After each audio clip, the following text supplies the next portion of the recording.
Sehingga mereka masuk ke dalam gua itu. Dalam riwayat lain disebutkan karena adanya hujan, maka mereka masuk ke dalam gua. Fanhadarat sakhratum minal jabal fasaddat alaihimul ghar. Kemudian tiba-tiba menggelinding batu yang besar dari atas bukit, dari atas gunung, yang menyumbat atau menutupi gua tersebut, sehingga mereka terhalang untuk keluar dari gua itu.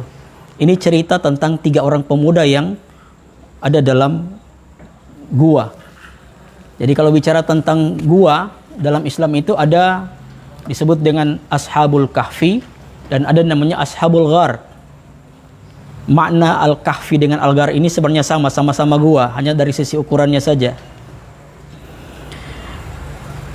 Jadi mereka terpaksa bermalam di sebuah gua, kemudian tiba-tiba batu bergelinding dan menutup pintu gua.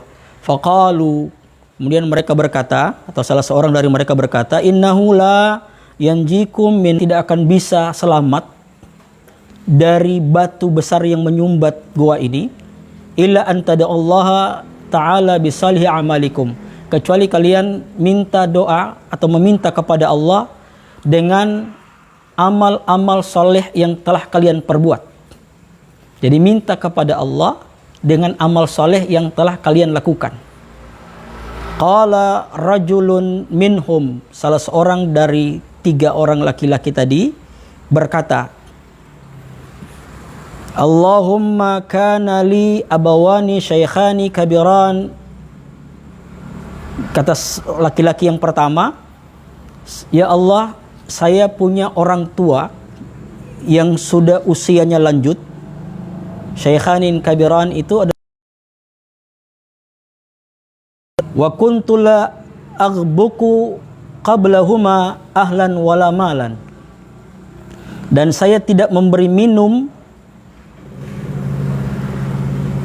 kepada selain keduanya, baik itu adalah keluarga saya maupun pelayan-pelayan saya.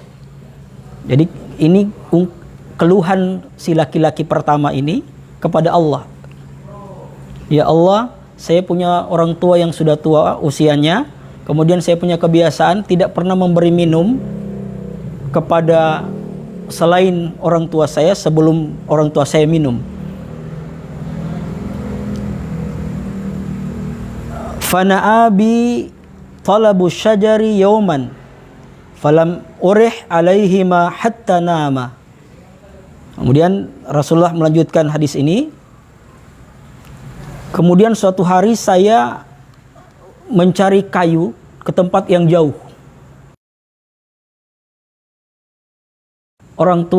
Kedua orang tua saya itu sudah tertidur.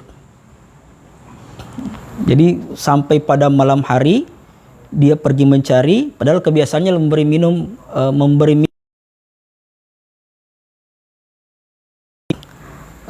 Tapi karena dia mencari kayu ke tempat yang jauh, sehingga dia kemalaman dan dia pulang orang tuanya sudah tertidur. Fahalabtu lahuma ghabuqahuma fawajadtuhuma naimain. Kemudian saya memerah susu untuk keduanya, untuk memberi minum keduanya. Fawajadtuhuma naimain. Kemudian ternyata saya dapatkan mereka berdua sudah tertidur. Ini jadi kalau kita gambarkan bagaimana seorang anak yang ingin beri minum kepada dua orang tuanya dengan susu, tapi sampai di rumah orang tuanya sudah tertidur. Nah, di sini ada kata gabuk. Gabuk itu minuman sore atau malam hari kalau kebiasaan di orang Arab. Ada juga minuman pada subuh, namanya sabuh. Ya. Jadi ada istilah-istilah, ada gabuk, ada sabuh. Kalau gabuk itu minuman yang biasa diminum pada sore atau malam hari. Kemudian ada minuman yang biasa diminum pada waktu subuh atau sesudah subuh, namanya sabuh. Nah, ini yang kebiasaan yang dilakukan oleh laki-laki ini, dan ini minta kepada Allah Subhanahu wa taala. Fakarihtu an uqidhahuma, saya enggan untuk membangunkan keduanya. Wa an aghbuka qablahuma ahlan aw malan, dan saya juga enggan atau tidak suka atau enggan untuk memberi minum kepada keluarga saya atau pelayan-pelayan saya atau pembantu-pembantu saya sebelum keduanya minum. Jadi ini kebiasaannya. Jadi tidak boleh ada orang lain minum susu, perahan susu darinya itu sebelum orang tuanya minum. Ini kebiasaan yang luar biasa ini. Jarang orang yang mendahulukan orang tuanya dibandingkan dengan yang lain. Dia tidak mau. Padahal di sini dikatakan falabithtu, kemudian saya tetap menunggu di situ, tetap menetap di situ, di sisi ranjang, di sisi tempat tidur kedua orang tuanya. Wal qadahu ala yadai, sementara gelas, ya, gelas isi susu itu masih ada di tangan saya. Antaziru astaiqidhahuma hatta barikal fajar, dan saya tetap menunggunya sampai fajar menyingsing. Luar biasa ini pengorbanan, pengabdian seorang anak yang dia memegang susu di gelas itu di samping tempat tidur orang tuanya, dan dia tetap di situ sampai pagi hari. Wasaibatu yatadaghauna inda qadami. Kemudian anak-anak saya karena sudah kehausan dan kelaparan itu menangis meronta-ronta,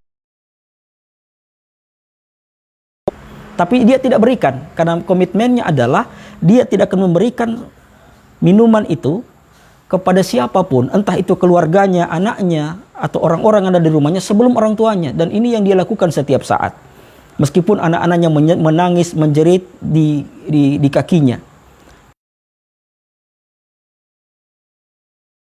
Kemudian keduanya terbangun, jadi syaraba ghabuqahuma, kemudian keduanya minum untuk mereka berdua. Maka laki-laki ini mengatakan kepada Allah begini,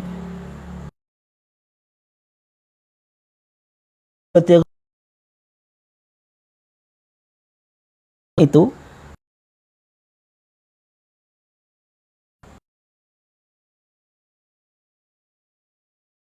dzalika btigha'a wajhik, itu karena benar-benar untuk mengharapkan keridhaanmu.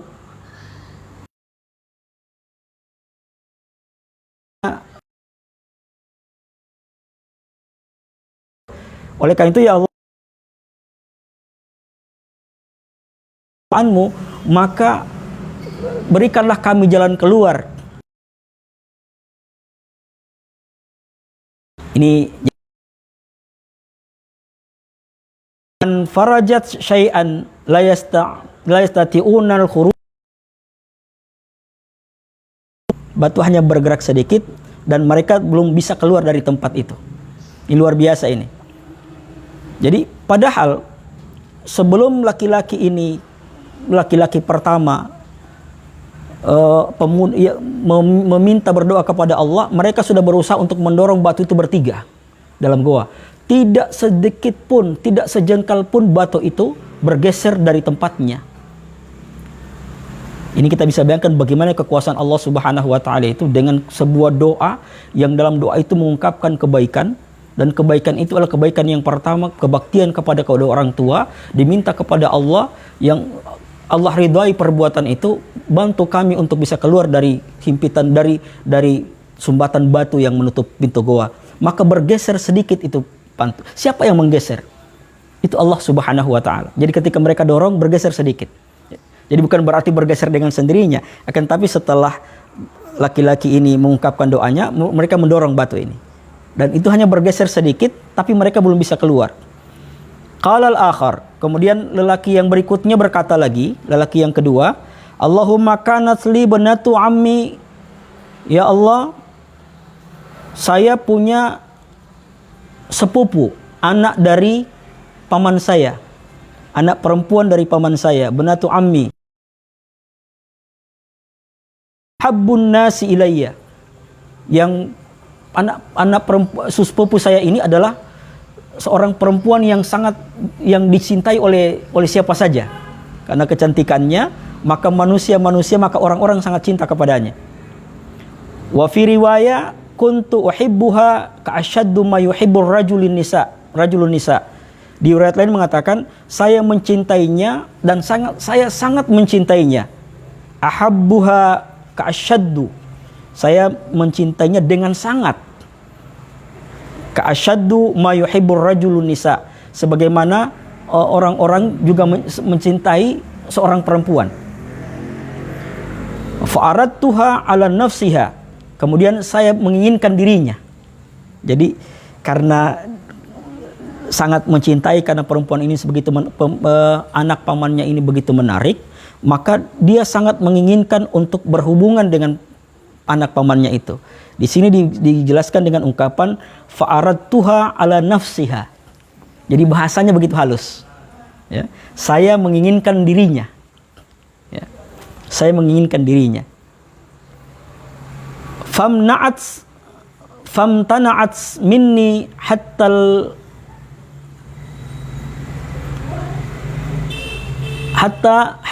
alamtu biha sunnatun minasinin. Ini disebutkan, tapi perempuan itu menolak sampai tiba suatu saat, suatu masa, faja'ani fa'ataitu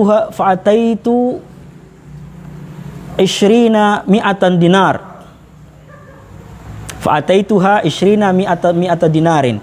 Sehingga suatu saat anak paman saya ini datang kepada saya, kemudian mengeluhkan kesusahannya, kemudian saya berikan dia ishrina mi'ata dinar. Jadi sebanyak 200 dinar, 20 dinar. Iya, 200 dinar. Ishrina mi'a dinar. Ala an tukhalliya baini wa baina nafsiha. Dengan syarat tidak ada lagi, dengan syarat dia membiarkan apapun yang saya lakukan terhadap dirinya. Jadi bukan main, ini persyaratan. Dia datang, kemudian saya berikan uang karena dia butuh, tapi dengan syarat apapun terhadap dirinya. Fafa'altu, ya. Kemudian saya melakukan itu. Jadi karena sudah diberi uang, maka anak pamannya ini merelakan apapun yang dilakukan oleh si laki-laki ini, ya, sepupunya ini terhadap dirinya. Hatta idza qadartu 'alaiha. Jadi hingga saya sudah punya kemampuan untuk melakukan itu. Jadi tidak ada lagi halangan. Karena perempuan juga ini sudah pasrah.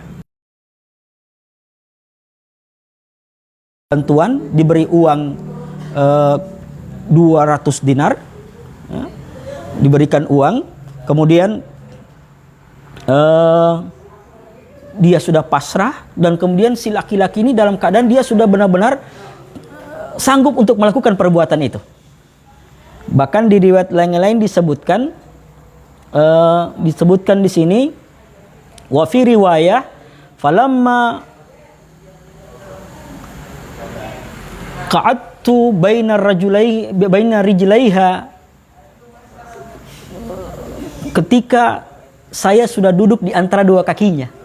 Berarti sudah dalam keadaan memang kita bisa membayangkan bagaimana pasrahnya seorang perempuan dan bagaimana telah siapnya seorang laki-laki dalam kondisi seperti itu. Qalat, kemudian tiba-tiba anak paman saya ini atau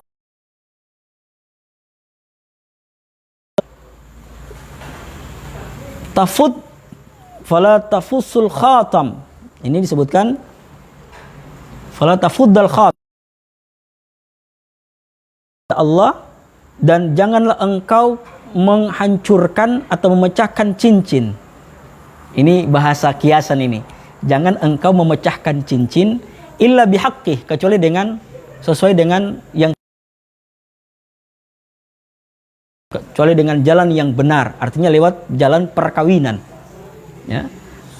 Jadi jangan engkau memecahkan cincin, ya. Ini kalau bahasa kita, jangan engkau memecahkan keperawanan saya kecuali dengan cara yang benar, yang diridhoi oleh Allah Subhanahu wa taala dan sesuai dengan syariat yang telah ditetapkan oleh agama.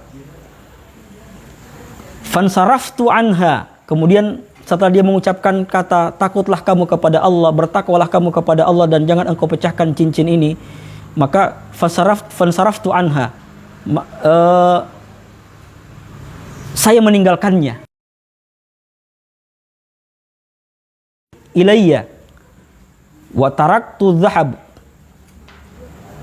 Kemudian dan dia adalah disebutkan di sini, dan sementara yang saya tinggalkan itu adalah orang yang sangat dicintai oleh siapa saja.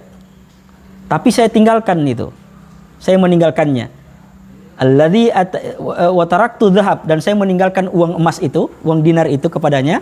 Alladzi ataituha, yang sudah saya berikan kepadanya. Jadi saya tinggalkan dia tanpa mengambil lagi uang yang saya berikan kepadanya. Ya. Itu saya. Jadi diberikan itu tidak diambil lagi. Jadi dia tinggalkan perempuan ini, padahal dia sudah siap untuk melakukan, tapi karena si perempuan sepupunya ini mengatakan takutlah kepada Allah untuk jangan melakukan hal yang dilarang oleh agama ini, jangan dibahasakan dengan jangan engkau pecahkan cincin itu dia tinggalkan dengan tanpa mengambil lagi uang yang telah diberikannya. Apa dia katakan? Allahumma in kuntu fa'altu dzalika batiga'a wajhika fafruh anna ma nahnu fihi. Ya Allah, jika apa yang telah saya lakukan itu karena mengharapkan keridhaan-Mu, maka keluarkanlah kami dari himpitan batu itu, dari sumbatan batu yang menutup pintu goa. Fanfarajati sahra ghaira annahum la yastati'una al-khuruj minha. Kemudian batu itu juga bergeser setelah mereka dorong lagi, tapi mereka belum bisa keluar. Jadi belum bisa keluar.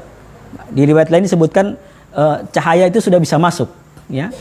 Saya sudah bisa masuk, tapi mereka belum bisa keluar dari goa itu karena batu ini ternyata hanya bergeser sedikit lagi. Kemudian sahabat muslim yang dimuliakan Allah Subhanahu wa taala, wa qala tsalits, berkata orang yang ketiga lagi, orang yang terakhir di antara mereka itu berkata, Allahumma inni astajartu ajra'a fa'ataituhum ajrahum ghaira rajulin wahidin tarakalladzi lahu dhahab. Ya Allah, kata orang yang ketiga, saya memberikan upah kepada pekerja, dan saya berikan upah kepada mereka, kemudian kecuali ada satu orang yang meninggalkan kami, ya, meninggalkan saya, dia tidak mau mengambil upah itu. Di sini tidak disebutkan apa alasannya, akan tapi ketika saat pembagian upah ada seorang laki-laki yang meninggalkan prosesi pembagian upah itu, pembagian gaji itu, sehingga dia tidak mendapatkan apa-apa karena dia sudah pergi.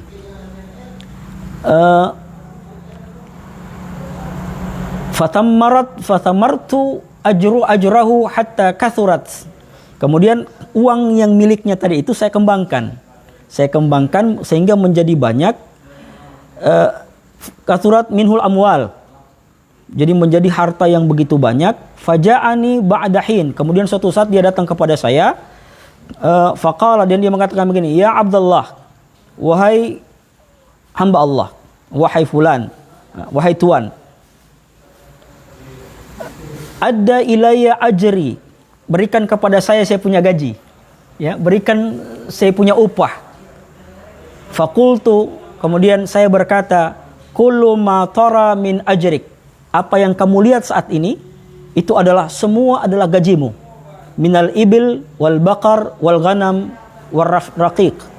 Jadi baik itu onta, kemudian sapi maupun kambing, ini adalah semua yang engkau miliki adalah milikmu. Nah, itu disebutkan di situ. Faqala ya Abdullah, la tastahzi'u bi, jangan engkau mempermainkan saya, ya. Jangan engkau mempermainkan saya. Fakultu la astahzi'u bik, saya tidak mempermainkanmu, ya. Saya tidak menipumu. Fa akhadahu kulluhu fastaqah. Kemudian laki-laki itu mengambil semua apa yang miliknya itu. Onta, kambing, sapi, ya. Kemudian itu diambil semua oleh si laki-laki yang datang menuntut upah gajinya tadi itu. Falam yatruk minhu syai'an, tidak ada satupun yang tersisa. Tidak ada satupun yang disisakan. Pokoknya karena dia pikir itu adalah hartanya, ya, uang gajinya yang dikembangkan oleh si tuannya, kemudian dia ambil semua dan tidak ada satupun yang tersisa. La yatruk minhu syai'an, falam yatruk minhu syai'an. Kemudian dia berkata kepada Allah, Allahumma in kuntu fa'altu dzalika batiga'a wajhik, ya Allah, jika sekiranya apa yang saya lakukan itu untuk dalam rangka mencari keridhaan-Mu, fafruj, ya, fafruj anna ma nahnu fihi, maka keluarkanlah kami, ya, atau berikanlah kami jalan keluar dari batu yang telah menutup pintu goa yang sekarang ini kami tempati. Fanfarajatis sahra fakharaju yamshun. Kemudian terbukalah pintu goa itu. Setelah mereka dorong, terbuka pintu goa dan akhirnya mereka semuanya bisa keluar dari goa ini. Hadis ini diriwayatkan oleh hadis ini adalah hadis muttafaqun alaih. Hadis yang sahih diriwayatkan oleh Bukhari dan Muslim. Sahabat Muslim yang dimuliakan Allah Subhanahu wa taala. Kalau kita mencermati hadis ini, apa hikmah yang kita bisa tarik dari pembahasan tentang 3 orang yang berada dalam gua, kemudian batu itu menggelinding menutup gua dan mereka tidak bisa keluar, kemudian mereka berdoa kepada Allah Subhanahu wa taala dengan amal-amal saleh mereka.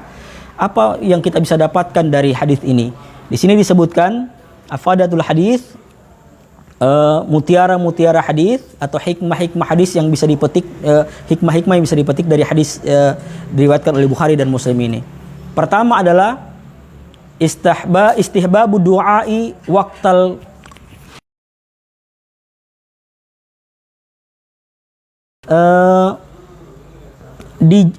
anjuran untuk berdoa ketika dalam keadaan kesulitan dan selainnya. Kapan saja kita dalam keadaan kesulitan hidup, kesulitan ekonomi, kesulitan jiwa, kita dianjurkan untuk berdoa kepada Allah Subhanahu wa taala. Itu yang pertama. Kapanpun kita mendapatkan kesulitan, jangan lupa berdoa kepada Allah Subhanahu wa taala. Sebagaimana yang dialami oleh 3 orang pemuda yang ada dalam gua ini, pada saat mereka tidak kuasa lagi untuk keluar dari gua karena terhimpit oleh batu, karena tertahan oleh batu, maka mereka berdoa kepada Allah Subhanahu wa taala. Itu yang pertama. Kemudian yang kedua, wa tawassulu ilallahi bisalhil amal. Yang kedua adalah ketika berdoa dalam hadis ini bertawassul kepada Allah Subhanahu wa taala dengan amal soleh. Jadi bertawassul kepada Allah dengan amal soleh. Insya Allah kita akan bahas nanti tawassul ini bagaimana. Yang jelas itu yang hikmah yang kedua, bahwa dalam berdoa dibolehkan bertawassul. Bertawassul itu menjadikan sesuatu sebagai perantara. Sebagaimana yang tadi itu menjadikan amal soleh mereka sebagai perantara untuk berdoa kepada Allah Subhanahu wa taala. Hikmah yang ketiga dari hadis tadi yang kita bisa petik adalah fadilatul birril walidain wa fadli khidmatiha. Yang ketiga adalah keutamaan berbakti kepada kedua orang tua dan keutamaan melayani mereka berdua. Sebagaimana disampaikan tadi yang dalam hadis yang pertama tadi, laki-laki yang pertama tidak mau memberikan minuman kepada siapapun juga sebelum orang tuanya minum.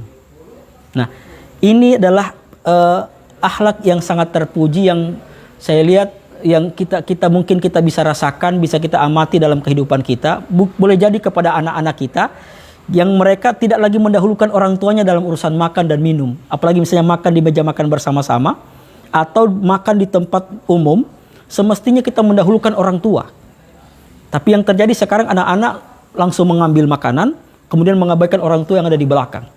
Padahal Islam mengajarkan kepada kita bahwa ada seorang laki-laki yang sangat berbakti kepada orang tuanya, ternyata kebaktiannya itu bisa memberikan manfaat kepada dia dalam keadaan kesempitan. Wajar saja misalnya anak kita sekarang ini banyak kesulitan yang mereka hadapi di dalam kehidupan ini, karena memang mereka sudah tidak menghargai orang tua. Di meja makan misalnya, makan bersama dengan orang tua. Seorang anak semestinya atau seharusnya berdasarkan petunjuk Rasulullah SAW dengan menceritakan hadis ini, memberikan pelajaran bagi kita bahwa dahulukan orang tua untuk mengambil makanan dulu, baru kita mengambil makanan. Nah ini yang kadang-kadang sudah tidak ada ini, ya. Kalau dulu kami masih kecil diajarkan begini, kami dilarang oleh orang tua dulu mengambil, baru. Nah sekarang sudah terbalik ini, anak-anak yang ambil duluan, baik di rumah maupun di tempat acara, di pesta. Lihat anak-anak muda, anak-anak kecil itu berebutan mengambil makanan lebih dahulu dibandingkan dengan orang-orang tua. Nah, ini luar biasa pelajaran dari hadis ini. Betapa mendahulukan orang tua itu fadilahnya sangat besar dan bisa membantu seseorang dalam keadaan kesempitan. Terbukti ternyata amal itu diridhai oleh Allah Subhanahu wa taala dan Allah singkirkan batu itu. Batu bisa bergerak hanya karena amal soleh, kebaktian kepada kedua orang tua. Kemudian yang berikutnya, apa yang kita bisa dapatkan di sini adalah mendahulu adalah berbakti kepada orang tua, wa itharuhuma ala siwahuma minal waladi wa zaujah. Jadi mengutamakan kedua orang tua dalam mengutamakan bakti kepada orang tua, wa itharuhuma ala siwahuma, mendahulukan mereka berdua dibanding dengan yang lain, baik itu anak maupun istri kita. Hadis ini dipahami bahwa seorang suami harus mendahulukan orang tuanya dulu dibandingkan dengan anak dan istrinya. Ini berbeda dengan kalau istri harus mendahulukan suaminya dulu baru orang tuanya. Jadi ada kebalikannya. Jadi bagaimana cara berbakti kepada kedua orang tua? Kalau suami dahulukan ibu, kemudian baru istri, anak. Tapi kalau istri dahulukan suami dulu, baru orang tua. Jadi ini tata cara kita bagaimana berbuat baik kepada kedua orang tua. Kemudian yang berikutnya, apa hikmah yang kita bisa dapatkan? Al-haddu 'alal 'afafi 'anil muharramat. Jadi menahan diri. Jadi anjuran untuk menahan diri dari perkara-perkara yang haram. Wala siyama ba'dal qudrati 'alaiha. Meskipun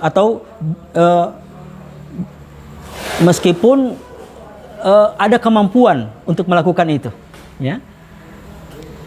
Jadi meskipun ada kemampuan untuk melakukan itu,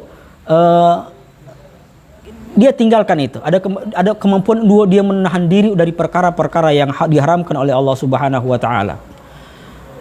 Wa tarku dzalika lillahi ta'ala khalisan. Itu juga dilakukan dalam rangka meninggalkan perbuatan yang haram itu dalam rangka mencari keridhaan Allah Subhanahu wa taala. Mencari ikhlas karena Allah Subhanahu wa taala. Jadi misalnya begini, ada seseorang yang melakukan perbuatan yang buruk, misalnya dia seorang pemabuk, dia mengatakan kalau saya tidak sakit mungkin saya tidak akan berhenti. Berarti berhentinya bukan karena Allah, tapi karena sakit. Gitu. Kalau saya tidak kawin, mungkin saya tidak akan tinggalkan perbuatan ini. Berarti karena kawin dia tinggalkan perbuatan itu. Nah, bukan karena Allah. Tapi sebaiknya adalah yang dilakukan adalah bagaimana kita ini melakukan perbuatan, meninggalkan amal perbuatan yang buruk yang kita lakukan benar-benar karena mencari keridhaan Allah atau ikhlas karena Allah Subhanahu wa taala. Sahabat muslim yang dimuliakan Allah Subhanahu wa taala, yang berikutnya hikmah yang bisa ditarik adalah istijabatu du'ai min taujihi ila Allah taala bisidqi wa ikhlasi fi syada'id.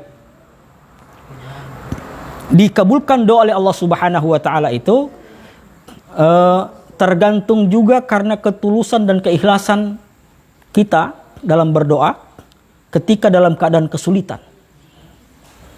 Wala siyama min sabaqi lahu amali salih, sebagaimana yang dengan terlebih dahulu kita sudah melakukan perbuatan-perbuatan yang baik. Jadi semestinya kalau kita berdoa kepada Allah, lakukan dulu perbuatan yang baik. Karena dengan perantaran perbuatan baik itu Allah akan terima doa kita. Jadi bagaimana mungkin Allah terima doa kita kalau kita mengawalinya dengan perbuatan yang buruk? Kita bermaksiat dulu, kemudian kita berdoa kepada Allah. Kecuali misalnya kita bermaksiat, tiba-tiba kita tinggalkan maksiat itu karena Allah. Berarti amal kita adalah meninggalkan perbuatan yang buruk. Itu amal kebaikan kita. Tadinya kita ingin melakukan perbuatan yang buruk, kemudian tidak jadi, kita tinggalkan karena Allah, berarti kita berbuat kebaikan. Nah, di saat kita berbuat kebaikan itu, kita angkat tangan kepada Allah, itu Allah akan kabulkan doa kita. Seperti itu modelnya. Kemudian innallaha la yadhi'u ajra man ahsana amal.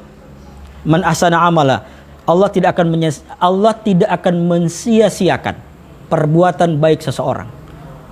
Baik itu di dunia, apalagi di akhirat. Tapi dengan syarat dia harus ikhlas dalam beramal. Jadi ada keterkaitan dengan hadis-hadis yang sebelumnya yang telah kita kaji bersama. Jadi kebaikan-kebaikan itu akan menolong kita. Kebaikan yang kita lakukan ini benar-benar tidak akan disia-siakan oleh Allah Subhanahu wa taala, baik di dunia maupun di akhirat. Di dunia saja Allah sudah tolong, sebagaimana cerita 3 orang pemuda yang ada dalam gua. Sahabat muslim yang dimuliakan Allah Subhanahu wa taala. Jadi kita kembali dulu tentang jadi cerita ini cerita tentang Ashabul Ghar atau juga disebut dengan Ashabul Kahfi. Apa bedanya Ashabul Kahfi dengan Ashabul Ghar? Hanya perbedaan kata Al-Kahfu dengan Al-Gharru. Ya. Al-Gharru itu adalah goa yang ada di sebuah bukit, lubang yang ada di sebuah bukit disebut dengan goa yang hanya bisa dimasuki oleh 2 atau 3 orang. Sementara Al-Kahfu itu goa yang agak lebih luas sedikit sehingga bisa dimasuki oleh 5 sampai 10 orang. Ya, hamsina ila asyrina nafar. Ini disebutkan di situ. Jadi itu bedanya Ashabul Kahfi. Kenapa dalam Al-Qur'an ada 7 pemuda ya, yang dalam gua disebut dengan Ashabul Kahfi? Karena goanya besar. Sementara yang 3 pemuda ini disebut dengan Ashabul Ghar karena goanya kecil. Itu bisa kita pahami. Nah, sahabat muslim yang dimuliakan Allah Subhanahu wa taala, kita kembali tentang tawassul ini. Dalam hadis tadi itu menceritakan bahwa dibolehkannya bertawassul dengan amal soleh. Nah, sekarang apa sih yang dimaksud dengan tawassul ini? Ini juga yang sering menjadi ikhtilaf di kalangan umat Islam tentang bolehkah bertawassul. Nah, itu yang juga menjadi tema kajian kita malam ini, kajian yang pertama. Pertama kita pahami dulu apa itu tawassul. Ya, tawassul itu dari kata tawassala ya tawassalu tawassulan. Ya, tawassala ya tawassalu tawassulan. Artinya menjadikan sesuatu sebagai perantara untuk mendekatkan diri kepada Allah. Itu kata tawassala. Ya, tawassala ya tawassalu itu menjadikan sesuatu sebagai perantara untuk berdoa atau mendekatkan diri kepada Allah Subhanahu wa taala. Sehingga ada kata wasilah, ya, wasilatan atau wasilatun. Ya, wasilah ini artinya sesuatu yang jadi perantara. Jadi apa yang dijadikan perantara itu disebut dengan wasilah. Nah, pertanyaannya adalah bagaimana hukum wasilah itu? Hukum tawassul. Maka jawabannya adalah boleh. Bolehkah bertawassul? Boleh. Bahkan disunahkan. Berarti tawassul bagian dari ajaran Islam. Sekali lagi, tawassul merupakan bagian dari ajaran Islam. Nah, terlepas dari pro kontra dengan penjelasan sesudahnya, kita pahami dulu bahwa tawassul itu hukumnya boleh bahkan disunahkan bertawassul. Kemudian dia merupakan bagian dari ajaran Islam. Ini sering diulangi. Oleh karena itu siapa yang bertawassul saat ini, maka jangan khawatir, ya, tidak perlu khawatir, jangan merasa bahwa amal yang saya lakukan ini ada amalan yang tidak baik atau amalan yang tertolak. Yakinilah bahwa tawassul yang kita lakukan ini adalah amalan yang diterima oleh Allah Subhanahu wa taala dan merupakan bagian dari ajaran Islam. Itu yang kita harus yakini. Apakah ada dalil tentang tawassul itu yang dibolehkan? Ada. Dalil tawassul itu ada. Pertama, ada ayat Al-Quran dalam surah Al-Mu'min ayat 60. Allah Subhanahu wa taala berfirman, ini ayat yang populer. Qala rabbukum ud'uni astajib lakum. Itu pertama.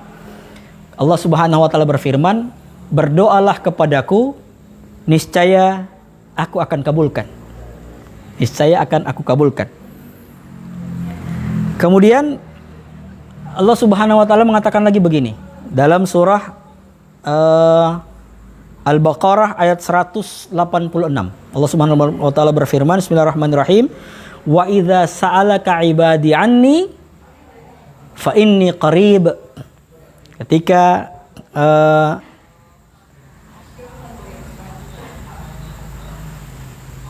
ketika fa idza sa'alaka 'ibadi, ketika hamba saya ya bertanya tentang saya ya, fa inni qarib, katakan bahwa saya itu dekat. Ujibu da'watad da' ila da'an. Saya mengabulkan doa orang-orang ketika mereka berdoa. Nah, ini dua ayat yang pertama. Artinya ayat Allah Subhanahu wa taala ini adalah menganjurkan kita untuk berdoa karena Allah itu dekat. Pertanyaannya adalah di sini tidak disebutkan berdoa dengan cara langsung atau tidak. Karena ayatnya masih bersifat mujmal, ayat bersifat umum. Ini jadi ayatnya bersifat umum. Karena ayat ini bersifat umum, maka hanya memerintahkan berdoalah kepadaku, dan berdoa ini ada dua macam. Ada doa bil wasilah dan ada doa bila wasilah. Doa dengan menggunakan perantara dan doa dengan tidak menggunakan perantara. Artinya doa secara langsung.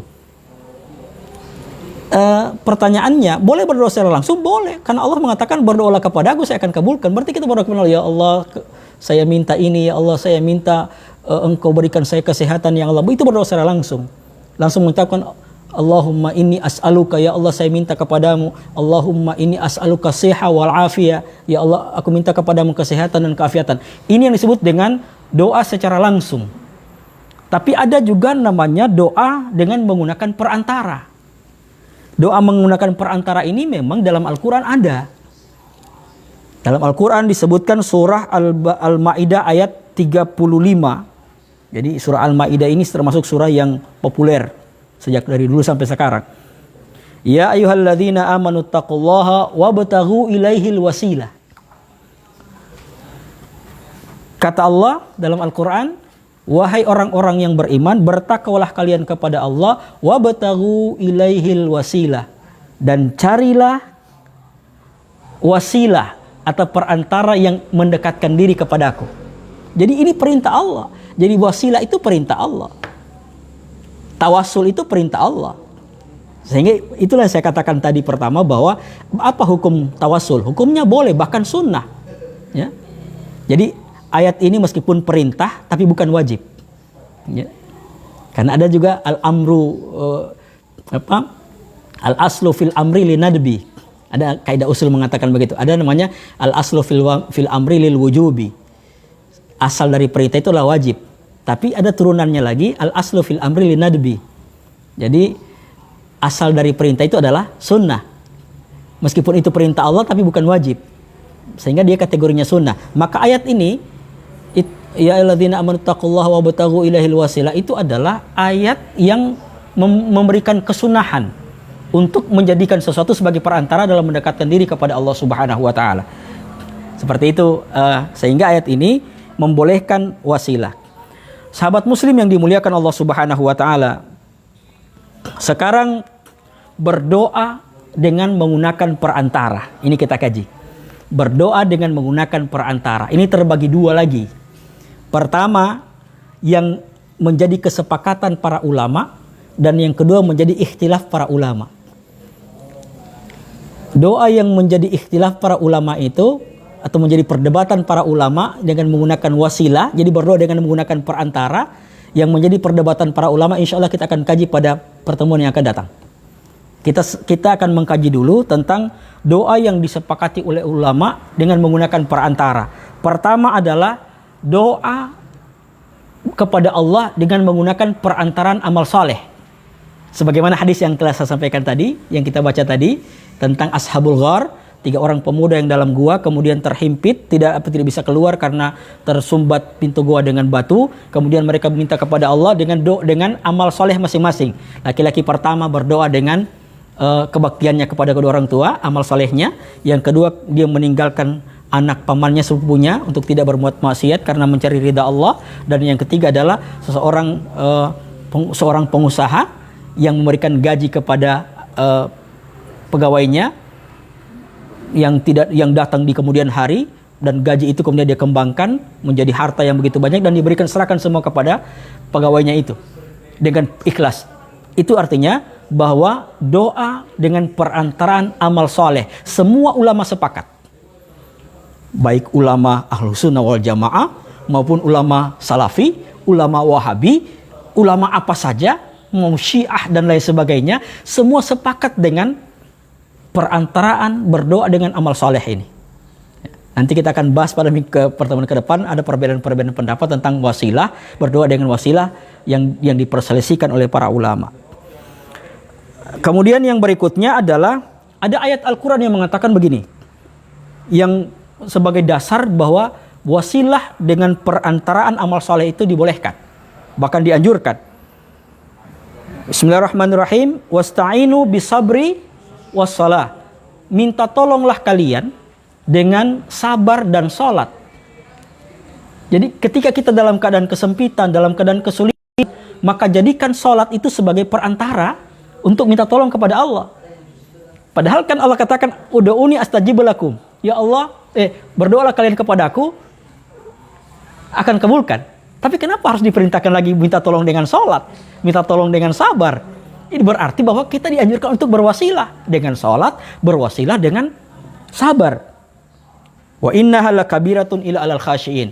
Meskipun sholat dan sabar ini berat, kecuali ila alal khasyiin, kecuali bagi orang-orang yang khusyuk. Jadi kalau ada orang yang berat sholat, berarti dia tidak khusyuk.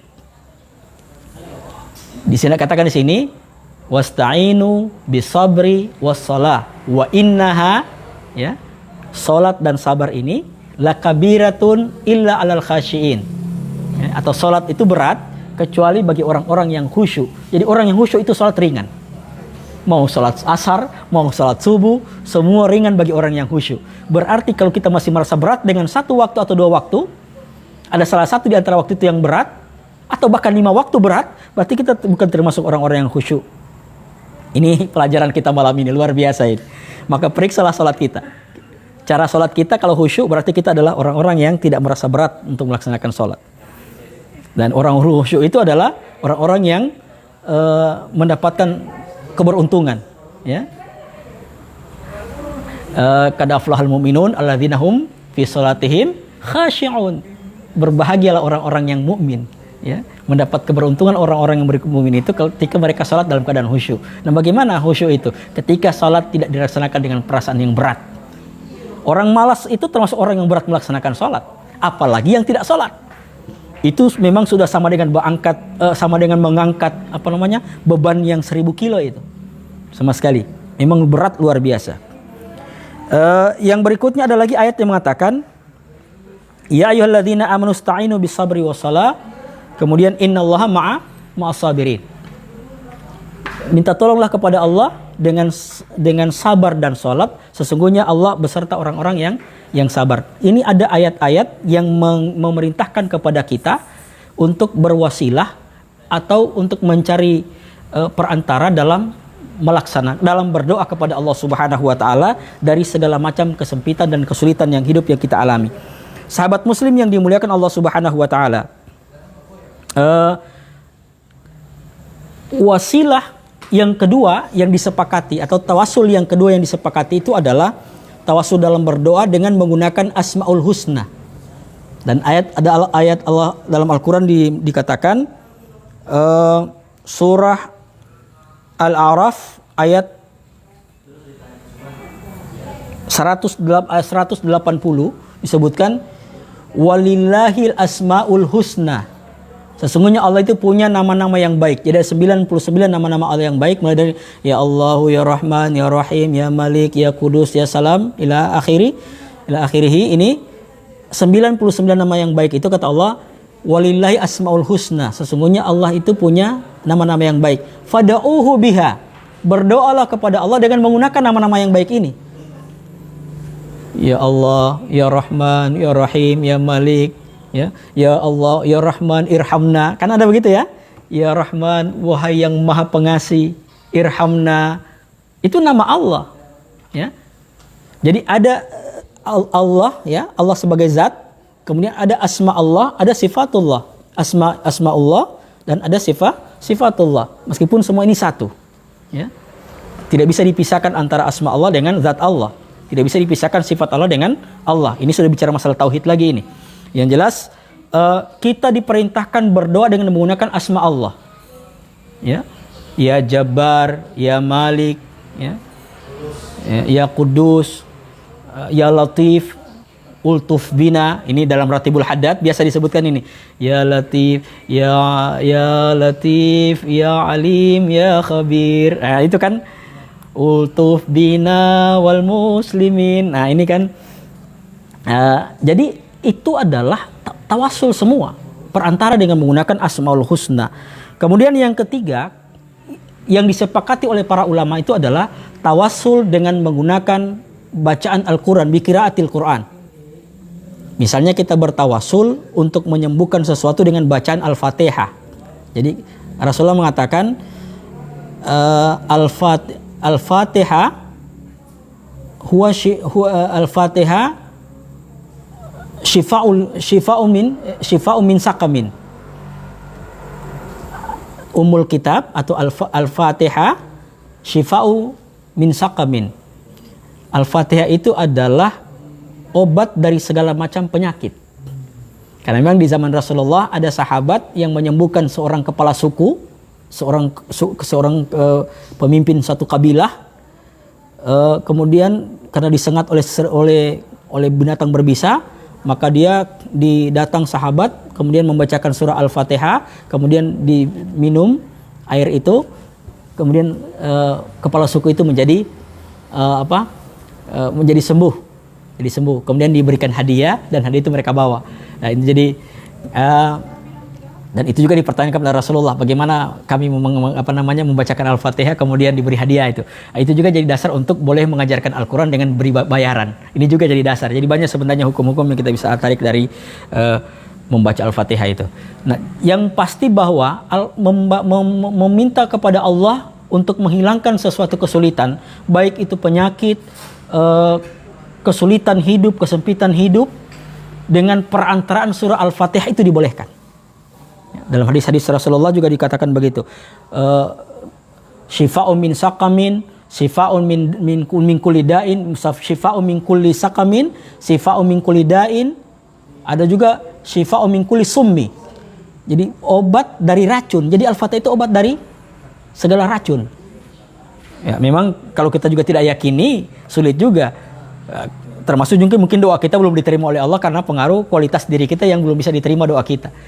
Asalnya ya termasuk amal-amal soleh yang telah kita lakukan. Kemudian yang keempat yang disepakati itu adalah bertawasul atau berwasilah kepada orang-orang soleh yang masih hidup.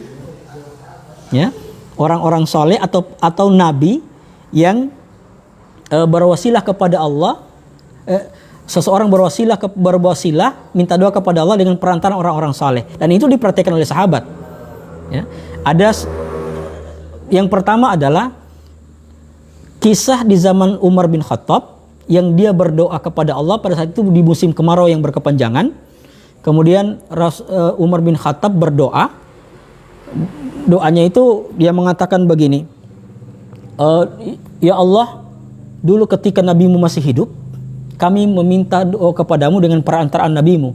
Sekarang adalah kami berdoa dengan perantaraan paman nabimu, Abbas bin Abdul Muthalib. Dulu kami berdoa kepadamu dengan perantaraan nabimu untuk meminta diturunkan hujan, maka engkau kabulkan doa itu. Kemudian sekarang kami meminta doa kepadamu dengan perantaraan paman nabimu, dan maka turunkanlah hujan. Ya, turunkan hujan. Karena memang dalam keadaan musim kemarau yang berkepanjangan. Dalam salat istisqa doa Sayyidina Umar seperti itu. Dan berarti Sayyidina Umar mempraktekkan tawasul dengan Abbas bin Abdul Muthalib, menggunakan perantaraan paman Nabi sebagai dalam berdoa sebagai perantara dalam berdoa kepada Allah Subhanahu wa taala. Sahabat muslim yang dimuliakan Allah Subhanahu wa taala. Ada contoh-contoh yang lain tentang tawassul yang sudah dipraktekkan oleh orang-orang Islam, ya, khususnya di kalangan Ahlus Sunnah wal Jamaah. Dalam doa salat duha, ya, doa salat duha. Kalau kita biasa salat duha ada situ, Allahumma inni duha'uka, atau Allahumma inna duha'uka wa jamaluka wa baha'uka kudrataku ismatuka. Allahumma in kana rizqi fis sama'i fa'anzilhu wa in kana fil ardi fa'akhrijhu wa in kana fil bahri fa'atlihhu wa in kana ba'idan faqaribhu wa in kana mu'assiran fayasirhu wa in kana haraman fatahirhu bihaqqi duhaika. Dengan apa? Dengan kemuliaan waktu duhamu ya Allah. Wa jamalika, dengan kemuliaan wajahmu, ya, keindahanmu. Bihaqqi duhaika wa jamalika wa quwwatika, dengan kekuatanmu, wa qudratika, dengan kekuasaanmu, wa ismatika, dengan pertolonganmu. Jadi ini adalah bentuk wasilah yang kita ucapkan dalam salat duha dengan mengungkapkan tentang kekuatan Allah, kemahabesaran Allah, kemudian waktu duhanya Allah. Itu bukankah itu perantara? Kenapa tidak langsung saja ya Allah? Kenapa harus menggunakan lagi bihaqqi duhaika? Dan ini doa yang diajarkan oleh Rasulullah tentang doa-doa salat duha. Berarti dalam doa itu ada wasilah di dalamnya, ada tawassul di dalamnya. Sehingga saya katakan bahwa dalam Islam itu tawassul itu adalah merupakan ajaran Islam. Nah, yang disepakati oleh para ulama. Ini perselisihan. Ada lagi doa mungkin dalam kalangan Ahlus Sunnah wal Jamaah, khususnya di Nahdlatul Ulama, ada satu salawat yang sangat populer. Salawat Badar. Ayo mari kita lihat mana salawat Badar. Ya. Di salawat Badar itu begini. Salatullah salamullah ala yasin habibillah, ya, ala taha rasulillah.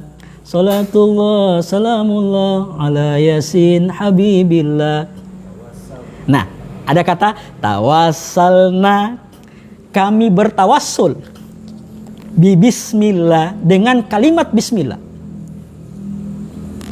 Jadi sebenarnya orang-orang Ahlus Sunnah wal Jamaah, orang-orang NU, orang-orang Al Khairat, orang-orang di Al Huda, di Hubulo, di mana saja, ya, di Sabrun Jamil misalnya, pesantren-pesantren yang ada dalam lingkup RMI, Raudatul Ma'ahid Indonesia Nahdlatul Ulama, itu mempraktekkan salat Badar ini. Bahkan Ahmad Dahlan ketika berangkat menuju belajar ke Mekah diantar dengan salawat Badar. Tawassalna bi bismillah, kami bertawassul dengan bi bismillah, wabil hadi rasulillah, dengan petunjuk rasulmu, ya, wa kulli mujahidilillah, dan semua orang-orang yang mati syahid di jalan Allah, yang berjihad di jalan Allah, bi ahlil badri ya Allah, termasuk orang yang syahid di medan perang Badar. Nah, salawat ini di samping adalah salawat kepada Rasulullah, di situ juga ada tawassul kepada siapa? Tawassul dengan menggunakan bismillah, tawassul dengan petunjuk Rasulullah sallallahu alaihi wasallam.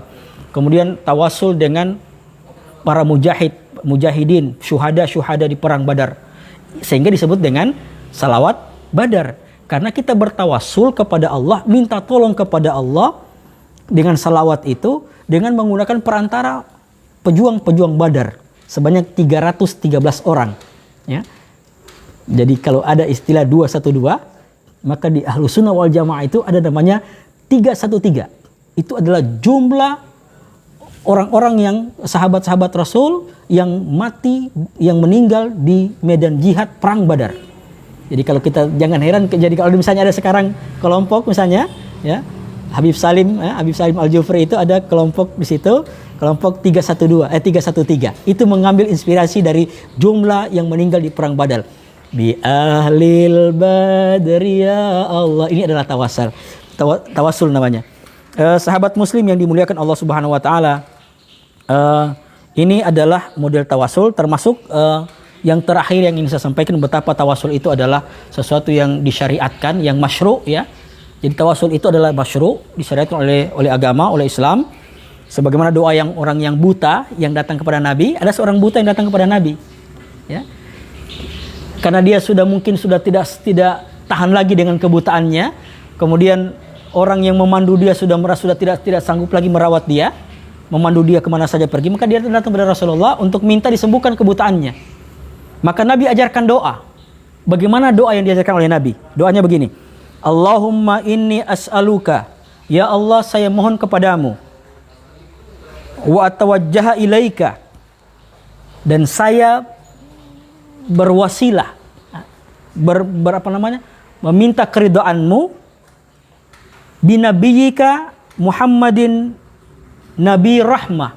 Ini doa yang diajarkan oleh Nabi ini. Dan ini hadis yang sahih. Diriwayatkan oleh Imam Hakim, Imam At-Tirmidzi dan Imam Al-Baihaqi. Hadis ini adalah hadis yang sahih.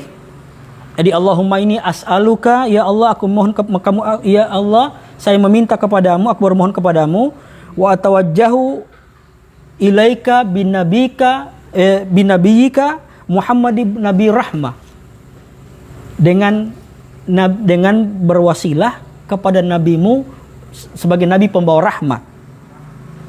Ya Muhammad, wahai Muhammad, inni atawajjahu ilaika ila rabbik. Jadi doa ini diajarkan oleh Nabi kepada si orang buta ini. Wahai Muhammad, saya berwasilah kepadamu, ya.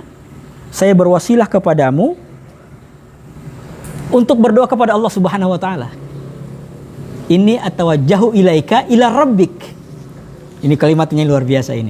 Dan ini adalah kalimat-kalimat atau doa-doa yang menandakan bahwa dibolehkan kita berwasilah dengan perantaraan sesuatu yang diridhoi oleh Allah Subhanahu wa taala. Jadi sekali lagi boleh berwasilah dengan sesuatu yang diridhoi, dikasihi, disayangi oleh Allah Subhanahu wa taala. Termasuk dengan orang-orang yang soleh. Sayyidina Umar diperintahkan untuk mencari seorang yang bernama Al-Qarni, ya kan?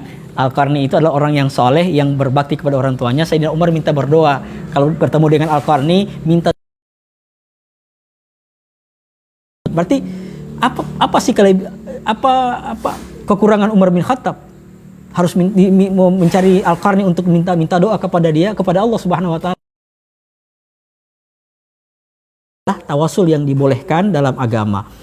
Insyaallah mudah-mudahan bagi yang mempraktekkan tawasul, praktekkan salat talawat badar, bahwa semua itu bukan suatu hal yang syirik, bukan hal yang dilarang dalam agama, hanya memang berbeda pemahaman. Inilah yang menjadi permasalahan. Jadi ketika kita ada yang mengamalkan, berarti dia punya pemahaman sendiri tentang amalannya itu, dan itu bukan sesuatu yang keliru. Yang keliru adalah ketika kita menyalahkan apa yang dilakukan oleh orang lain dengan pemahaman orang lain itu. Kita seakan-akan menyalahkan dengan menggunakan pemahaman kita, padahal orang lain juga mempunyai pemahaman sendiri yang dengan ayat yang sama, hadis yang sama, tapi dengan pemahaman yang berbeda. Oleh karena itu, alangkah indahnya hidup ini kalau kita saling menghargai, saling toleransi ketika terjadi perbedaan. Surga itu luas.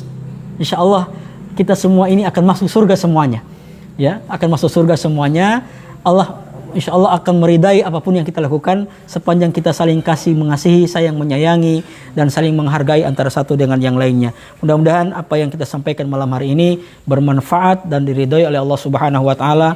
Kita kembalikan kepada Allah segala apa yang baik dan kembalikan kepada diri pribadi kami kalau ada kekurangan, ada kekhilafan. Inilah kami sebagai manusia biasa yang tidak luput dari kesalahan dan kekhilafan. Kita akhiri, insya Allah kita akan bertemu pada kesempatan yang lain Jumat depan dengan pembahasan yang sama, tapi dalam pembahasan tentang ikhtilaf, perbedaan-perbedaan tentang masalah tawasul ini. Wallahul musta'an. Rahmatullahi wabarakatuh. Waalaikumsalam warahmatullahi wabarakatuh. Alhamdulillah.